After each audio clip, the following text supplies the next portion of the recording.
বিসমিল্লাহির রহমানির রহিম। আসসালামু আলাইকুম এভরিওয়ান। আজকে আমি আমার বাবার বাসায় এসেছি, তো আমরা গরু মাংস রান্না করব মাটির চুলায়। প্রথমে গরু মাংসটা দিয়ে দেই।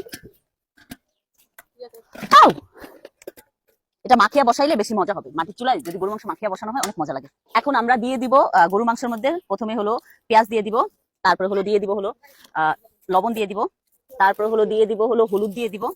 হলুদটাও পরিমাণ মতোই দিচ্ছি, এখানে আমাদের 7 কেজি গরু মাংস আছে। তো এখন দিয়ে দিব হলো মশলা, সব আইটেমে বাটা। এখন এটাকে ভালো করে 10 মিনিট মাখাইতে হবে। এখন আমরা মাটির চুলাটা বসিয়ে দিলাম, এই যে ঢাকনা দিয়ে। এখন আমি এটা 20 মিনিট হলো কুক করব। এখন গরু মাংসটা আমি প্রায় 20 মিনিট পরে ওপেন করলাম। এই দেখো গরু মাংসের কালার। এই যে আলুটা দিয়ে দিচ্ছি, দিয়ে হলো আলুটা দেওয়ার পরে আরো 10 মিনিট কষাবো। ঢাকনাটা দিয়ে রেখে দিই। হ্যাঁ, এটাকে নসরি বলে। হ্যাঁ,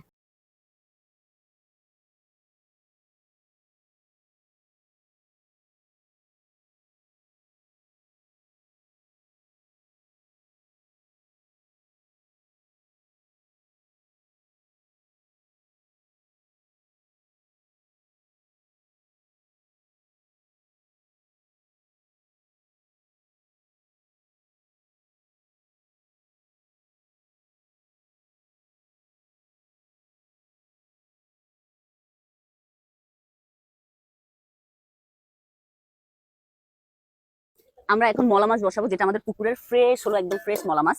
তো এটা আমি এখন রান্না করব। এখন দিয়ে দিলাম তেল, এখন দিয়ে দিব হলো পেঁয়াজ, এখন দিয়ে দিব হলো একটু রসুন বাটা, এখন দিয়ে দিব হলো একটু পানি। পানি দিয়ে একটু কষাইতে হবে। তারপর হলো দিয়ে দিব টমেটো, এখন দিয়ে দিব হলো হলুদের গুঁড়া। যে যতটুকু খাবেন পরিমাণ অনুযায়ী হলুদের গুঁড়াটা দিতে পারেন। দিয়ে হলো আমি একটু পানি দিয়ে দিই। এটা একটু হলুদ দেওয়ার পরে কিছুক্ষণ কষাইছি। এখন দিয়ে দিব হলো মরিচের গুঁড়া। মরিচের গুঁড়াটা একটু কালার আনার জন্য দিয়েছি, নাহলে কালারটা সুন্দর আসবে না, তো এই জন্য মরিচের গুঁড়া দিলাম। বেসিক্যালি এটা আমি হলো কাঁচামরিচ দিয়ে করবো, কালারটা কিন্তু সুন্দর আসছে। তারপর হলো দিয়ে দিব হলো লবণ। এখন দিয়ে দিব আমি মাছটা। এখন এই মাছটা আমি কিছুক্ষণ কষাবো। কিছুক্ষণ কষানোর পরে আমি এখন দিয়ে দিব একটু পানি। একটু ঝোলটা বেশি দিলে মাছটা হলো মশলাটা ভালো ঢুকবে। এখন আমি দিয়ে দিব এটার উপর ঢাকনা। ঢাকনা দিয়ে এটা 10 মিনিট পরে এখন হলো আমি দিয়ে দিব হলো জিরার গুঁড়া। আমি সব মাছে একটু জিরার গুঁড়া খাই, অনেকে খায় না, যারা খান না তারা ইউজ না করলেও চলবে। জিরার গুঁড়া দেওয়ার পরে আমি দিয়ে দিব হলো একটু এখানে কাঁচামরিচ। এই কাঁচামরিচটাতে অনেক সুন্দর ফ্লেভার আসবে। এখন আমার মাছ ভুনার কালারটা দেখেন কি সুন্দর আসছে। জাস্ট আমি এখন ধনিয়া দিব, ফ্রেশ, এত গুড স্মেল। আমাদের ওখানেই ধনিয়া হয়েছে, সো জাস্ট আইনা দেওয়া আর কি।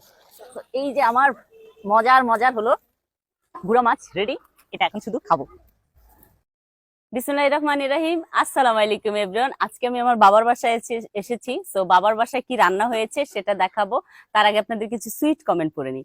একজন লিখেছে, মাশাআল্লাহ খুব সুন্দর আয়োজন আপু, থ্যাংক ইউ সো মাচ। আজকের আয়োজনও গ্রামের মাটির চুলায় রান্না, আজকের আয়োজনও খুবই সুন্দর। আরেকজন লিখেছে, মাগুর মাছের ঝোল খেতে অনেক মজা লাগে। হ্যাঁ, এটা আমার শাশুড়ি আমাকে শিখিয়েছিল, মাগুর মাছের ঝোল অনেক মজা হয়। So thank you so much. আরেকজন লিখেছে, কি সুন্দর আয়োজন, থ্যাংক ইউ। এত সুইট সুইট কমেন্ট করেন আপনারা, আমার খুবই ভালো লাগে। আরেকজন লিখেছে, আপু তোমার রান্নাগুলো অনেক বেশি সুন্দর হয় দেখতে, খেতেও অনেক মজা হয়। তো শুরু করি। বিসমিল্লাহির রহমানির রহিম। এখানে আছে পোলাও, এখানে আছে গরুর মাংস, আলু দিয়ে ঝোল করেছি। আর এটা হলো আমাদের চাঁদপুরের ভাষা এটাকে বলে হাইসার হাগ। হাইসার হাগ দিয়ে ইলিশ মাছ দিয়ে, ছোট ইলিশ মাছ দিয়ে রান্না করেছি। আর এটা হলো কই মাছ ভুনা। আর এটা হলো আমাদের পুকুরের মলা মাছ ভুনা। আর এটা হলো চাঁদপুরের মানে নদীর ফেমাস খাবার মানে মাছ, এটা হলো বাইলা মাছ, বাইলা মাছ ভুনা।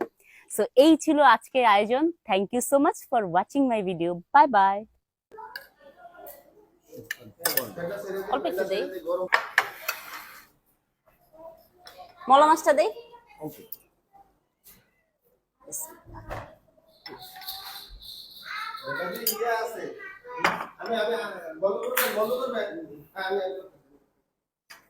নাও